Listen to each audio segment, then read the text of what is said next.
ನಮಸ್ಕಾರ ವೀಕ್ಷಕರೇ, ಗವಿಗರ್ಜನೆಗೆ ಸ್ವಾಗತ. ಈಗಾಗಲೇ ಬರಗಾಲ ತಾಂಡವಾಡುತ್ತಿದೆ, ಮಳೆಯ ಅಭಾವ ಕಾಡುತ್ತಿದೆ. ಕೊಳವೆ ಬಾವಿಗಳಲ್ಲಿನ ಅಂತರ್ಜಲದ ಮಟ್ಟ 1000 ಅಡಿಯಷ್ಟು ಆಳಕ್ಕೆ ಹೋಗ್ಬಿಟ್ಟಿದೆ. ರೈತ ಲಕ್ಷಾಂತರ ರೂಪಾಯಿ ಬಂಡವಾಳವನ್ನು ಹೂಡಿ ಭೂಮಿಗೆ ಬೆಳೆ ಇಲ್ಲದೆ ಕಂಗಾಲಾಗಿದ್ದಾನೆ. ಈ ನಿಟ್ಟಿನಲ್ಲಿ ಸರ್ಕಾರ ಅಥವಾ ನಮ್ಮ ಜನಪ್ರತಿನಿಧಿಗಳು ಯಾವ ರೀತಿ ಕ್ರಮಗಳನ್ನು ಕೈಗೊಳ್ಬೋದು? ಈಗಾಗಲೇ ಚಾಮರಾಜನಗರ ಜಿಲ್ಲೆ ವ್ಯಾಪ್ತಿಯಲ್ಲಿ ಸಚಿವರಾದ ಪುಟ್ಟರಂಗ ಶೆಟ್ಟರು, ಶಾಸಕರಾದ ಗಣೇಶ್ ಪ್ರಸಾದ್ ರವರು ಹಾಗೂ ಜಿಲ್ಲಾಡಳಿತದ ಎಲ್ಲ ಗೌರವಾನ್ವಿತ ಅಧಿಕಾರಿಗಳು ಬರವೀಕ್ಷಣೆಯನ್ನ ಮಾಡಿದ್ದಾರೆ. ಬರವೀಕ್ಷಣೆ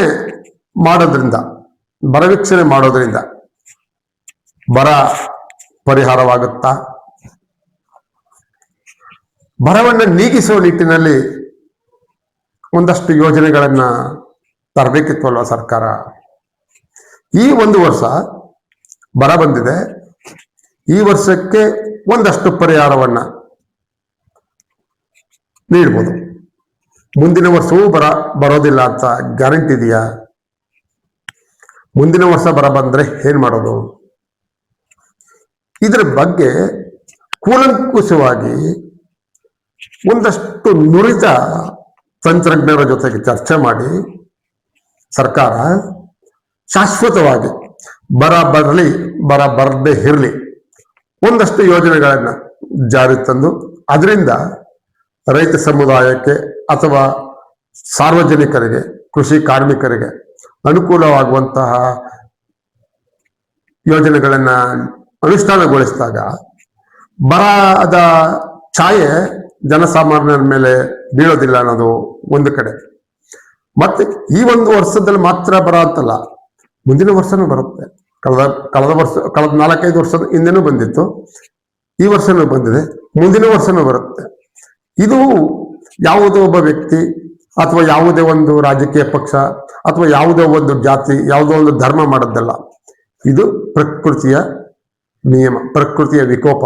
ಪ್ರಕೃತಿಯ ವಿಕೋಪಕ್ಕೆ ಯಾರೂ ಹೊಣೆಗಾರರಲ್ಲ. ನಾವು ಉದ್ದೇಶಪೂರ್ವಕವಾಗಿ ವಿರೋಧ ಮಾಡೋದು ಅದು ಅಂತಹ ಸಮಂಜಸನೂ ಅಲ್ಲ. ಅದಕ್ಕಿಂತ ಎಲ್ಲರೂ ಕುಳಿತು ಒಮ್ಮತವಾಗಿ ಒಂದಷ್ಟು ಚರ್ಚೆಗಳನ್ನು ಮಾಡಿ ಬರವನ್ನ ನೀಗಿಸೋ ನಿಟ್ಟಿನಲ್ಲಿ ಒಂದಷ್ಟು ಯೋಜನೆಗಳನ್ನ ಅನುಷ್ಠಾನಗೊಳಿಸಿದಾಗ ಜನಸಾಮಾನ್ಯರಿಗೆ ಸಾಕಷ್ಟು ರೀತಿಯ ಅನುಕೂಲಗಳಾಗುತ್ತೆ ಅಲ್ವಾ? ಅದನ್ನ ಬಿಟ್ಟು ವಿರೋಧ ಮಾಡೋದು, ಜೊತೆಗೆ ವೀಕ್ಷಣೆ ಮಾಡ್ತೀನಿ ಅಂತ ಹೇಳಿ ದಿನಗಟ್ಲೆ ವಾರಗಟ್ಲೆ ವೀಕ್ಷಣೆ ಮಾಡಿ ವರದಿ ಬಂದಿಲ್ಲ ಅಂತ ಹೇಳಿ ವರದಿ ಕೊಟ್ಟು, ಇದೆಲ್ಲವೂ ತುಂಬಾ ನಿಧಾನಗತಿಯ ಕಾರ್ಯಗಳು. ಅದಕ್ಕಿಂತ ಅಷ್ಟೇ ನಿಧಾನವಾದರೂ ಚಿಂತೆ ಇಲ್ಲ. 1 ವರ್ಷಗಳ ಅವಧಿಯಲ್ಲಿ ಒಂದಷ್ಟು ಜನ ನುರಿತರು, ಅನುಭವಿಗಳು ಜೊತೆ ಸೇರಿಸಿ ಸರ್ಕಾರ ಒಂದಷ್ಟು ವಿಶೇಷ ಯೋಜನೆಗಳನ್ನು ಜಾರಿಗೊಳಿಸಿ ಬರ ನೀಗಿಸುವ ನಿಟ್ಟಿನಲ್ಲಿ ಪ್ರಯತ್ನ ಪಡಬಹುದು ಎಂಬುದು ನಮ್ಮ ಅಭಿಪ್ರಾಯ. ವೀಕ್ಷಕ ಬಂಧುಗಳೇ, ಈ ನನ್ನ ಅಭಿಪ್ರಾಯಕ್ಕೆ ನಿಮ್ಮ ಕಾಮೆಂಟ್ ಇದ್ದೇ ಇರುತ್ತೆ. ವೀಕ್ಷಿಸಿ, ಮತ್ತೊಮ್ಮೆ ನಿಮ್ಮ ಮುಂದೆ ಬರುತ್ತೇನೆ. ಅಲ್ಲಿವರೆಗೂ ಧನ್ಯವಾದಗಳು. ವಿಶೇಷ ಸುದ್ದಿಗಳಿಗಾಗಿ ವೀಕ್ಷಿಸಿ ನಿಮ್ಮ ಗವಿಗರ್ಜನೆ.